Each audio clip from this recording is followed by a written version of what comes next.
Hello students, we are back again on your favorite learning platform Learn Forward by Feathercap. Today we are going to start with chapter 15, which is about South Africa. You are going to study about the challenges that place faced and the numerous problems that it had faced during that time and who all helped the South Africans to come out of it.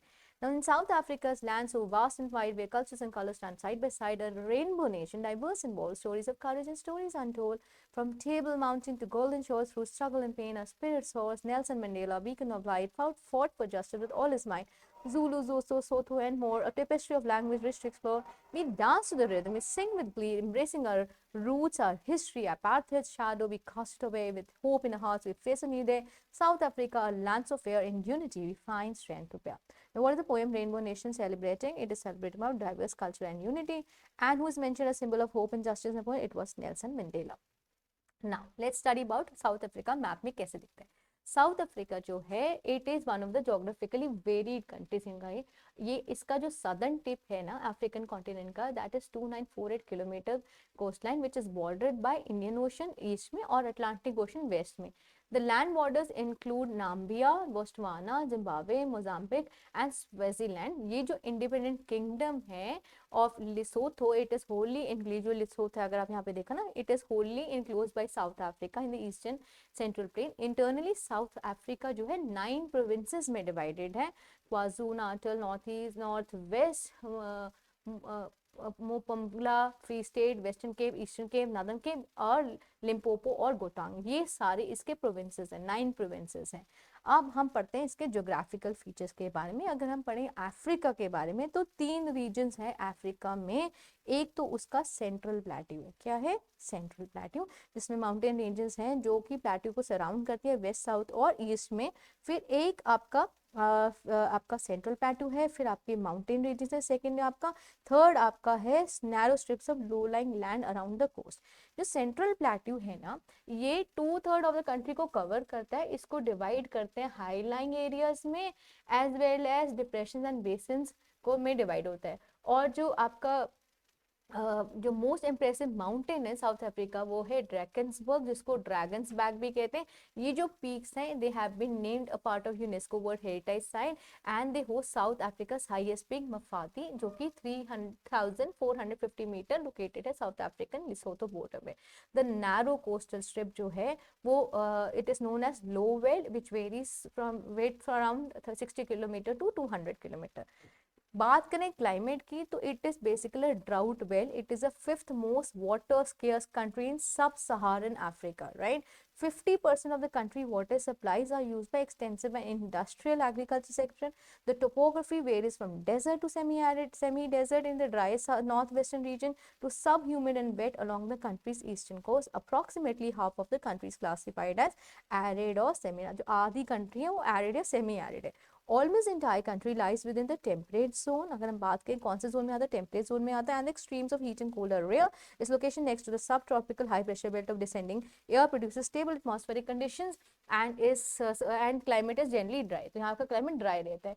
यहाँ पे सब tropical temperature भी होता है. और इस सब tropical climate condition क्यों होती है? बिकॉज ओशन से सराउंडेड है, जिसकी वजह से जो है वो कूल और वेट क्लाइमेट यहाँ पे मेंटेन्ड रहता है, right. Now if we talk of average rainfall South Africa में 464 मिलीमीटर रहती है, with the western Cape getting the majority of rainfall in winter which is June to August and rest of the country receiving the summer December to फरवरी.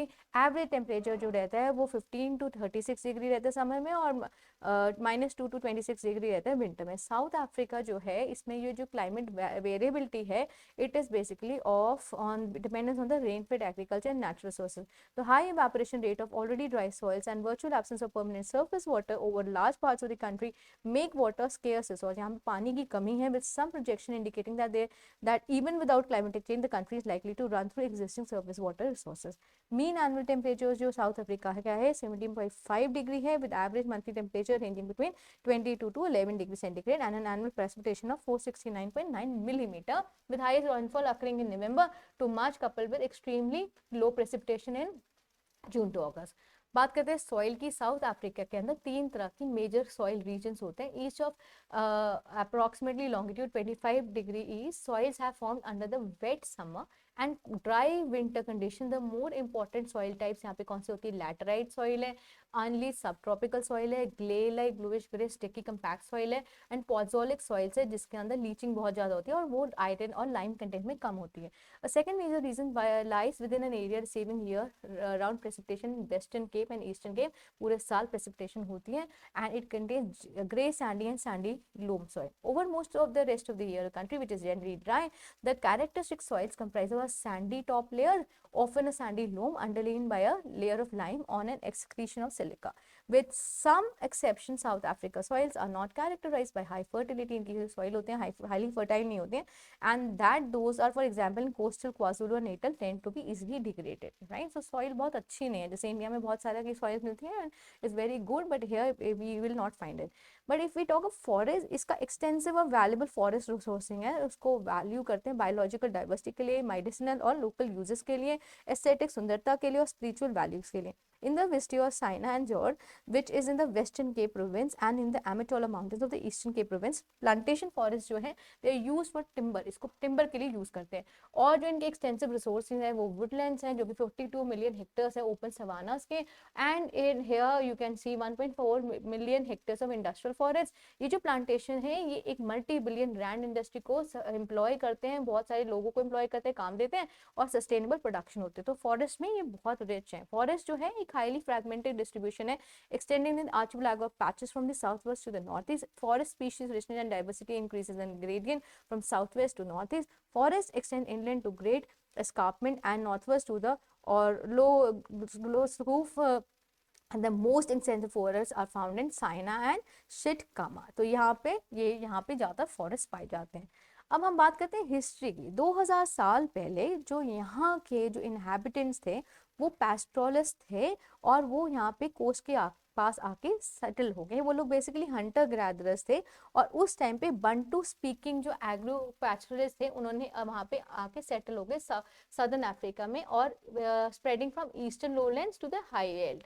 अब यहाँ पर several archaeological sites हैं जो हमें बताते हैं कि इन लोगों का सेटलमेंट कैसे हुआ था, फिर इनका कैसे कॉन्टैक्ट हुआ. जो फर्स्ट यूरोपियन सेटलमेंट था ना सदर्न अफ्रीका में, it was established by the Dutch East India Company in Table Bay, created to supply passing ships with fresh produce. एक colony grew rapidly as Dutch farmers settled to grow crops. तो यहाँ पे इन्होंने Dutch farmers ने यहाँ पे crops production के लिए यहाँ पे अपने आप को सेटल किया. उसके बाद जब कॉलोनीज एस्टैब्लिश हुई, स्लेव्स को इंपोर्ट किया गया ईस्ट अफ्रीका, मैडागास्कर और ईस्ट इंडीज में. जो पहला फर्स्ट ब्रिटिश सेटलर्स थे उन वो they one in the 1820 settlers arrived in Algoa Bay on board 21 ships, the first being the Chapman. Then they numbered about 4,500 including artisans, tradesmen, religious leaders, merchants, teachers, bookbinders, blacksmiths, discharged sailors and soldiers, professional men and farmers. अब conflict क्या था? Conflict शुरू में ही बहुत साल पहले start हो गया था. 1770 के अंदर colonists came into contact and inevitable conflict with Bantu speaking chiefdoms some 800 kilometers east of Cape Town. A century of intermittent warfare ensured that their colonists gained ascendancy over the Exoho speaking chiefdom. So 1795 में British ने जो है cap को occupy किया, अपना एक strategic base बनाया against them और एक सी रोड के ऊपर अपना कंट्रोल डेवलप किया. 1820 में जो जूलू लीडर था ना शाका, उसने इन सबको इस जगह पर अपना एक कंट्रोल डेवलप किया. As splinter Zulu groups conquered and absorbed communities in their path, the region experienced a fundamental disruption. Substantial states जैसे है मोशोशी, लिथोथो एंड अदर साउथ सोदो टवाना के chiefdoms ये एस्टैब्लिश हुए. ये जो टेम्परेरी डिसरप्शन हुई थी इससे लाइफ ऑफ हाईवेल्ड पे बहुत नुकसान हुआ था और इससे जो है एक्सपेंशन हुआ था northward to the original Dutch settlers descendants the Boer from the 1830s. अब इनका ऑक्यूपेशन क्या था? 1806 में जब ब्रिटेन ने केप को ऑक्यूपाई किया, वहां पे कॉलोनी प्रॉस्पर की, पॉलिटिकल राइट्स जो थे सारे गारंटेड थे. इसमें स्लेवरी को अबॉलिश किया गया 1838 में. 1800s में जो बाउंड्री थी यूरोपियन इन्फ्लुएंस की, spread eastwards. Now from the point of Durban Natal settlers pushed northward further and further into the land of Zulu. अब फिर कुछ वॉर्स हुई. पहले हम पढ़ेंगे एंग्लो ज़ुलू वॉर और Anglo Boer war. Anglo Zulu या एंग्लो बोअर वॉर क्या थी? ब्रिटिश जो है ज़ुलू किंगडम्स के साथ लड़ा. ठीक है. अब इसमें क्या हुआ? ब्रिटिशर्स जीत गए और उन्होंने ज़ुलू लैंड को अनेक्स कर लिया. अब पहली जो एंग्लो बोअर वॉर हुई थी इसमें बोअर सक्सेसफुली ने रेजिस्ट किया. जब ब्रिटिश ने हेल्प अटेम्प्ट किया कि वो ट्रांसवाल को अनेक्स करें, resulting in the recognition of South Africa Republic of independence, right. जो सेकेंड एंग्लो बोअर वॉर थी, also known as the Boer war, this conflict arose due to the tension between British imperial interest and Boer aspiration for independence.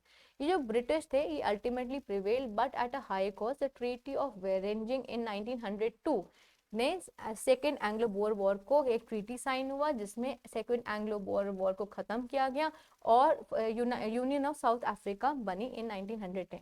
ये एक self governing dominion थी within the British Empire comprising the Cape Colony, Natal, Transvaal and the Orange Free state.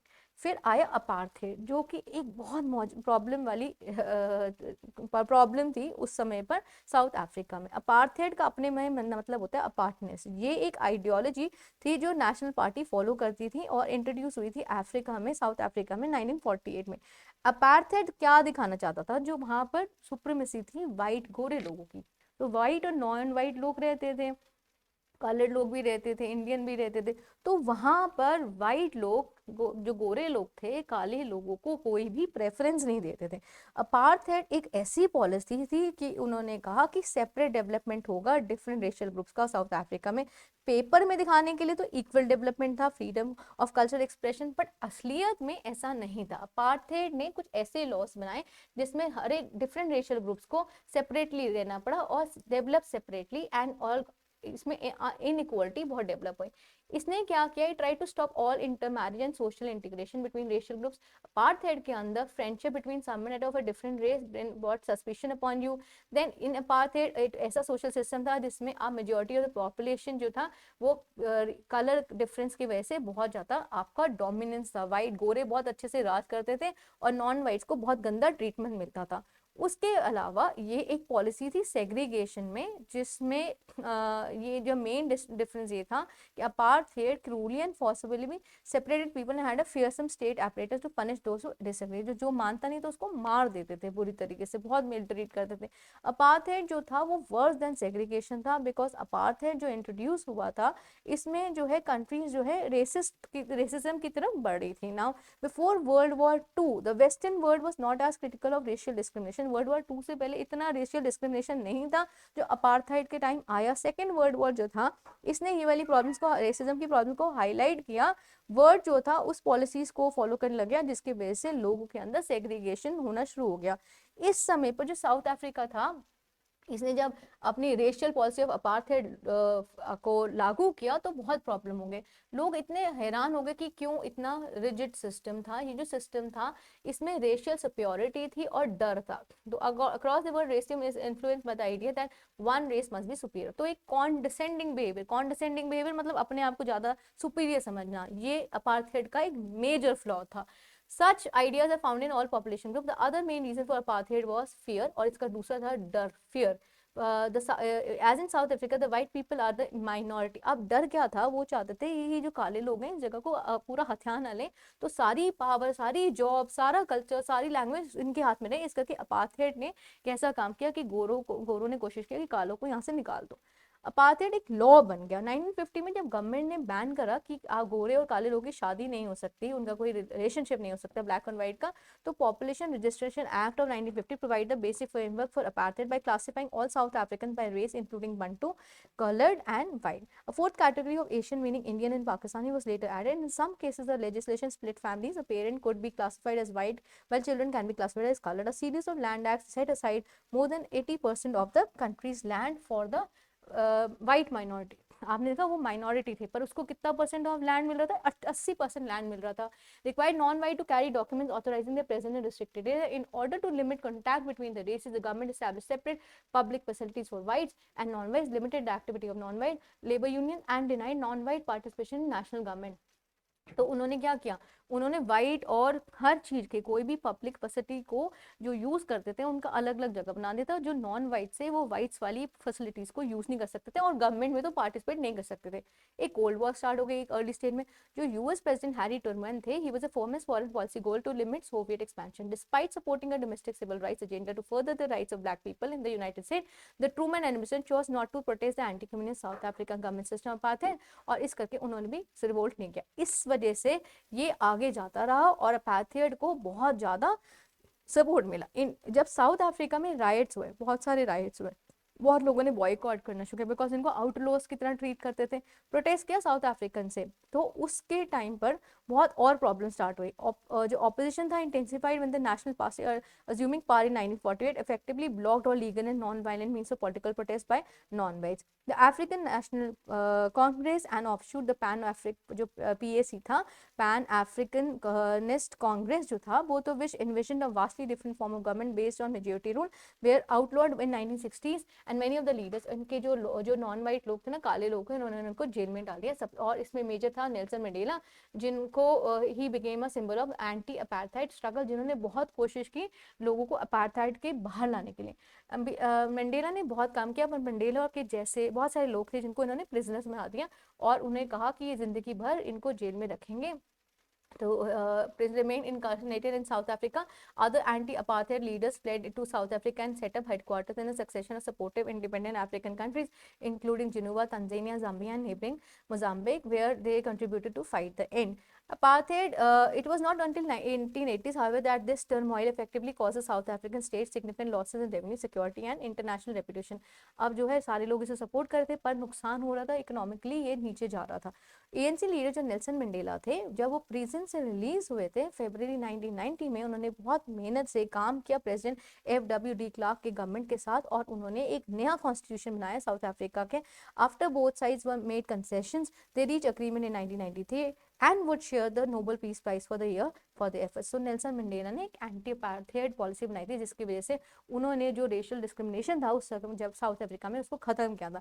The international community had begun to take notice of the brutality of the apartheid regime, and while South African police opened up, international community ने कब समझा कि ये गलत हो रहा है, एक बार साउथ अफ्रीकन पुलिस ने ओपनली ब्लैक प्रोटेस्टर्स के अगेंस्ट फायरिंग शुरू कर दी, जिसमें बहुत बच्चे भी थे, इन द टाउन ऑफ शार्पविले इन 1960, जिसमें 69 लोगों को मारा गया था, 186 लोग वुंड हुए थे।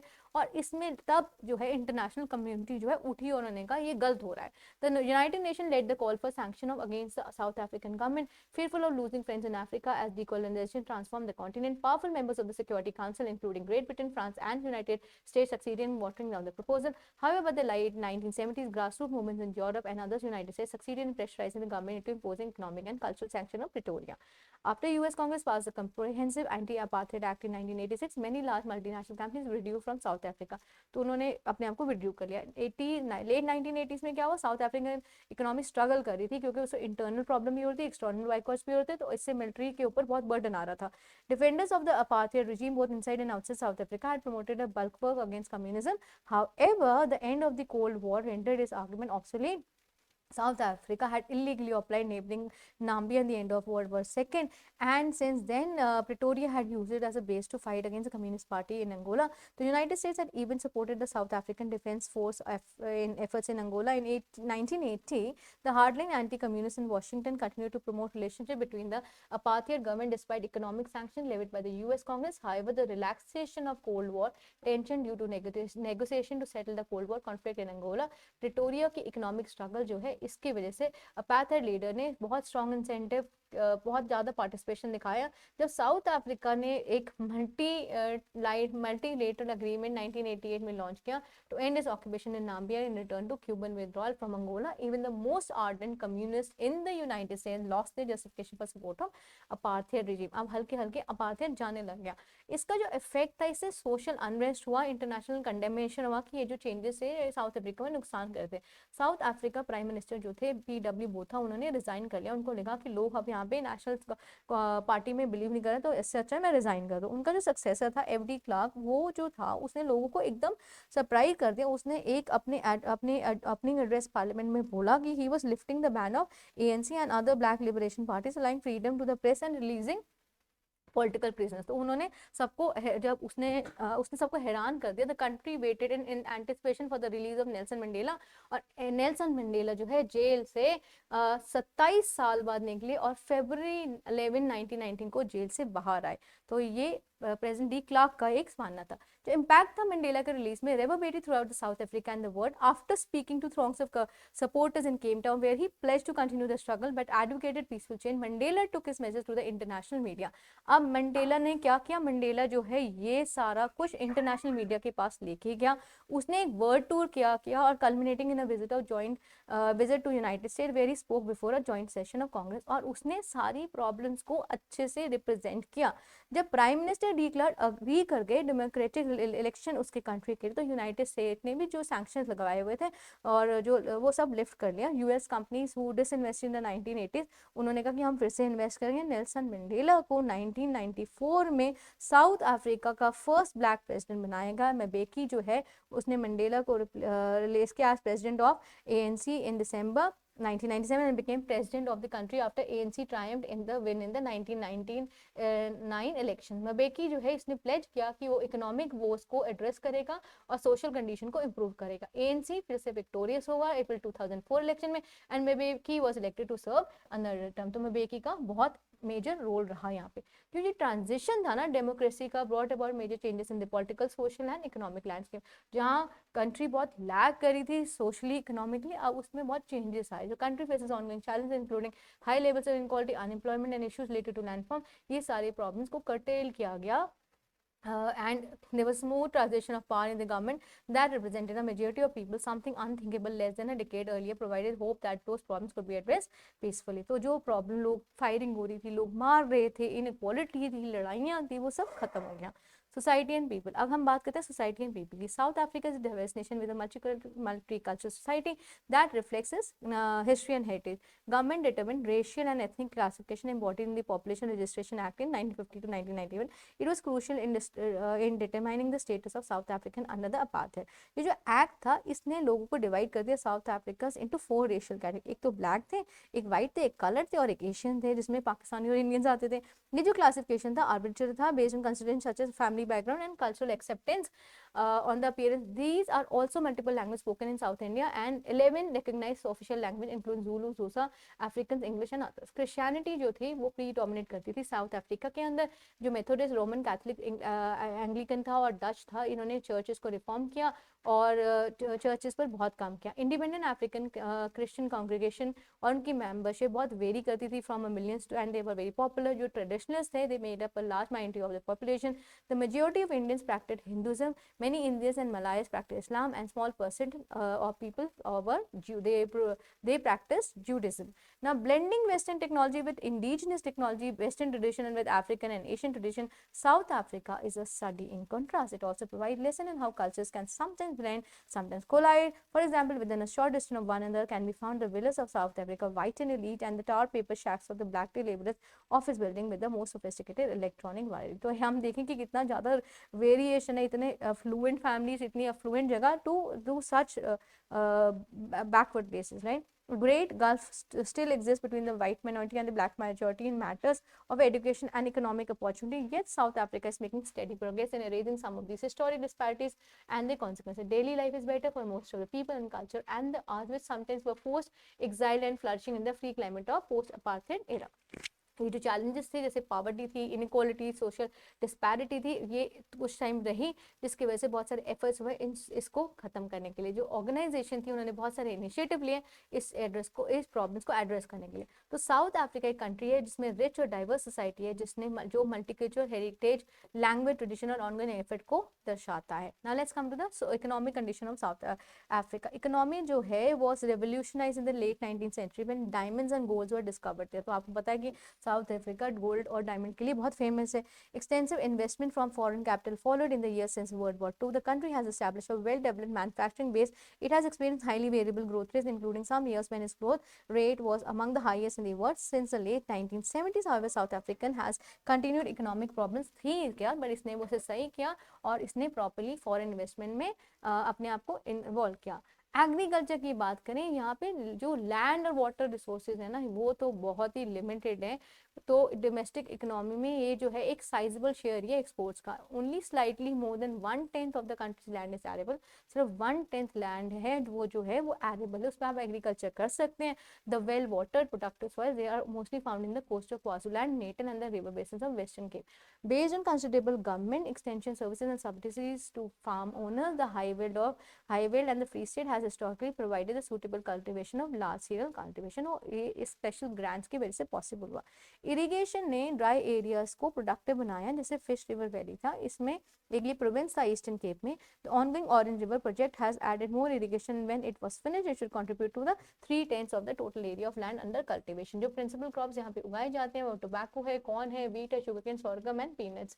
Raised for food and other include like sheep, goat, cattle and pigs, wool and meat, and significant production of eggs, butter and other dairy products is significant, especially in the vicinity of the major city. अब बात करते हैं इनके पास resources के।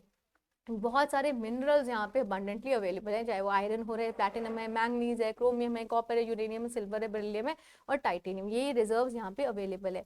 There hasn't been any commercially viable petroleum deposit discovered, although they are small amounts of natural gas of the, अगर यहाँ पे petroleum deposit work नहीं है बट नेचुरल गैस के जो कोस्ट है यहाँ पे अवेलेबल है। इनका जो माइनिंग सेक्टर है वो मेजर कोर है इसकी इकोनॉमी का। गोल्ड जो है बहुत इंपॉर्टेंट मिनरल है। South Africa is world largest producer of gold and reserves are large. South Africa में world largest producer of platinum and chromium भी है जो कि माइन होता है इन सेंटर्स में और इकोनॉमिकली कंट्री को ग्रोथ देता है। Vast deposits of platinum group and chromium minerals are located in the north of Pretoria. Diamond mining जो है हिस्टोरिकली हेल्प करता है, वो कहाँ पे फेमस है, किम्बरली में फेमस है, जहाँ पे बहुत सारे डायमंड माइंस हैं। ये जो है वर्ल्ड्स लार्जेस्ट कोल के लिए भी फेमस है। उसके अलावा यहाँ पे जो हम बात करें, coal is produce primarily to export and for generation of electricity. Manufacturing industry की बात करें तो यहाँ पे फूड प्रोसेसिंग होती है, प्रोडक्शन ऑफ टेक्सटाइल होता है, मेटल्स और केमिकल्स होता है। एग्रीकल्चर और फिशरीज जो होते हैं वो हेल्प करते हैं मीट, फिश और फ्रूट कैनिंग की, शुगर रिफाइनिंग की और प्रोसेसिंग की। उसके अलावा कॉम्प्लेक्स केमिकल इंडस्ट्रीज भी हैं जो स्टार्टिंग से थी, वो माइनिंग में भी काम आती है। एक कोल बेस्ड पेट्रोकेमिकल इंडस्ट्री है जो बहुत सारा प्लास्टिक रेजन और इंडस्ट्रियल केमिकल बताती है। ये जो मेटल इंडस्ट्री है वो गोटंग में है जो बहुत सारा रॉ मटेरियल हेल्प करती है प्रोक्योर करने में from the iron steel producing areas and the imported materials mainly in Kwazuland. Manufacturing it encompasses automobiles, ships, building material, electronics and other products. So this is the manufacturing in. Now what are they trading in? Because they are dependent on foreign trade, South Africa's economy is sensitive to global economic condition. Now precious metal and base metals have been leading exports. Agricultural goods and military equipment also play an important role. जो country का major import है वो है chemicals का, जैसे हमने पहले पढ़ा केमिकल प्रोडक्ट्स और मोटर व्हीकल्स का। साउथ अफ्रीकन बेसिकली उनके जो ट्रेडिंग पार्टनर्स हैं वो है चाइना, यूएस, जर्मनी और Japan.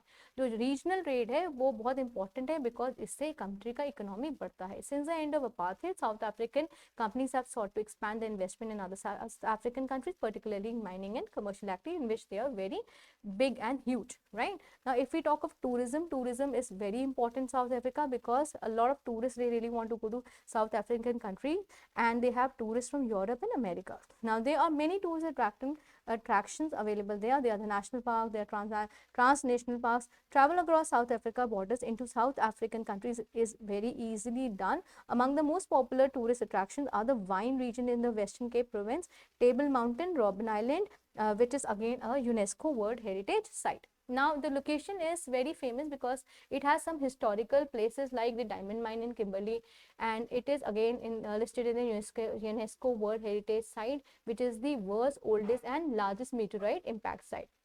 Along with this, we have ecotourism, which is increasing in popularity because the visitors can learn about traditional rural culture. Now, in conclusion, if we talk of South Africa, it is a country which has a rich history, diverse geography, multicultural society, and a robust economy. Its journey from the era of apartheid to democracy has been significant, and the country continues to address challenges while it embraces its cultural heritage. The geographical features हैं, चाहे वो climate है, rainfall, soil, landform and forest, they contribute to South Africa's natural beauty and biodiversity. इसके यहाँ पे बहुत सारे cultural richness है, traditions हैं, लोग जो है social justice के लिए माने जाते हैं इंक्लूसिविटी, बिकॉज यहाँ पे लोगों ने बहुत मेहनत की और अपने एक नई गवर्नमेंट बनाई। यहाँ की जो माइनिंग है, ट्रेड और कॉमर्स एक्टिविटीज है, इससे इकोनॉमी पर बहुत इफेक्ट पड़ता है। It attracts a lot of investment from people, creating a lot of employment and growth and development. So this was all about chapter. Let's do the question answer. When was the apartheid introduced? 1948. What was the reason? Proportion of racial equality, ऐसा कहा गया था पर ऐसा था नहीं। इसकी जो हाईएस्ट पीक है वो ड्रेकन्सबर्ग माउंटेन्स में है। कितना परसेंटेज दिया था वाइट्स को? 80%। कौन सा पॉलिटिकल फिगर है जिसने हेल्प किया था, जो ब्लैक प्रेसिडेंट बना था? Nelson Mandela. अपार्थाइड 1948 में आई थी। Promotion of racial equality. Then is कौन सा mountain region? Drakensberg mountain. Apartheid was introduced in the year 1948. South Africa is geographically divided into sub-Saharan provinces. The Drakensberg mountain is also known as the Dragons Mountain. South Africa is the first most water resource. Sorry, this was 9 provinces and then is sub-Saharan Africa. The Treaty of Vereeniging in 1902 marked the end of the anti-Boer War. Apartheid was introduced in the year 1948. South Africa is divided into 9 provinces और जो Drakensberg mountain है उसको Dragons mountain भी कहते हैं, right? Now let's come to the true and false, right? Apartheid promoted racial equality and cultural freedom. इसने कोई promote नहीं किया था, it was against it. South Africa has a predominant desert climate, yes, right? The Zulu leader Shaka played a significant role in establishing. नहीं, Zulu leader ने नहीं किया था. Nelson Mandela was released from the prison in 1990, yes. The end of Cold War had no impact, no. Then apartheid promoted, no. इसका desert climate है, yes. The Zulu leader Shaka played a significant role, no. Now, what was the main goal of apartheid in South Africa and how did it affect? Now, these are only 4 questions. 8 questions I mentioned, you have to do 4 questions because they are the repeated one. Main goal of apartheid in South Africa was that there was a lot of racial discrimination. So, the whites were considered superior. They had a condescending behavior. So, to help them flourish more, to help them have acquire and procure more of wealth, because there was a minority community there, the policy was laid down, that was apartheid. Apartheid was a racial discrimination policy in which the whites and the non-whites had different privileges, had a different way of following life, and the non-whites were not allowed to intervene into the whites. They were even not allowed to participate in the election. Describe the geographical features of South Africa, including its prime region. If we talk of the geographical features of South Africa has major 3 parts. The first one is, if we talk of the South African part, there are 3 parts. One is the Central Plateau, second is the mountain ranges, and third is the narrow strip of low-lying land across the coast. The Central Plateau has a lot of if we talk of South Africa, it has a lot of mountains like the Dragon's Back, which is very famous over there. Now let's come to the next question. The third question says,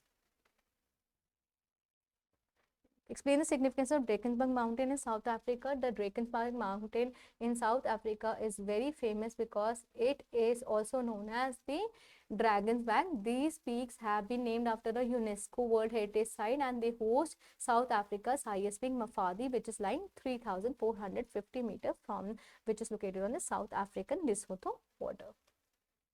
The next question is, this is done, this is done, this is done. What was the role of Nelson Mandela playing in ending apartheid and what happened after his release from the prison? Nelson Mandela was prominently a major figure in helping curb the policy of apartheid because he was in jail for more than 27 years. When he came out of jail, he really worked. He went to the internet. He had a world tour. He actually talked about the anti-apartheid policy, and because of him, South Africa was able to come out of the clutches of apartheid, and they had a non-apartheid policy which was followed with the help of the other ministers, and he was able to uproot this problem from South Africa, making people of South Africa live a happy and a non-distinction life. Now let's come to, these are the repeated question. Now let's come to question in detail. These are again 2 questions which you have to answer. Otherwise everything is repeated. Discuss the climate and water related challenges faced by South Africa. How does the country climate impact the water sources? South Africa, if we talk of the climate in South Africa has a drought climate, right? If we talk its climate, the major climate of South Africa is basically a drought based belt. It has a drought belt and it is water scarce country in the sub-Saharan continent. 50% of water supplies are used by extensive and industrial agriculture. The topography, it has desert to semi-desert area and drier northwest region to sub-humid and wet along the country's eastern core. If we talk of the zones it lies in the temperate zone. The extremes of heat and cold are rare, but it also lies to the subtropical high pressure belt of descending air, producing stable atmospheric conditions, and the climate is generally dry. It also has subtropical and temperate climate condition influenced by the ocean, which keeps it well wet and cool. Then along with this, the average rainfall that they receive is 464 millimeter in the winter, so majority is received in winter, rest in the summer. If we talk of the average temperature in South Africa, it ranges from 15 degree to 36 degree in summer and minus 2 degree to 26 degree in winter. It has a lot of climate variability, and every agriculture has a high dependence on rain fed rain and natural resources. So water is very resource over here, and it indicates there is a lot of scarcity of water in this particular area. Now the last question is done. Explain the historical background of South Africa, including early settlements, colonization, and conflicts with the indigenous people. If we talk of the history of South Africa was basically survived by people who were from different, they were basically the hunter-gatherers, and then they lived a nomadic life. So if we talk of a history which delves into 2000 years back, then the first, they were the pastoralists who had settled mostly along the coast. They were hunter-gatherers, and they were Bantu-speaking agricultural pastoralists who arrived in southwestern Africa, spreading from the eastern lowlands to the high veld.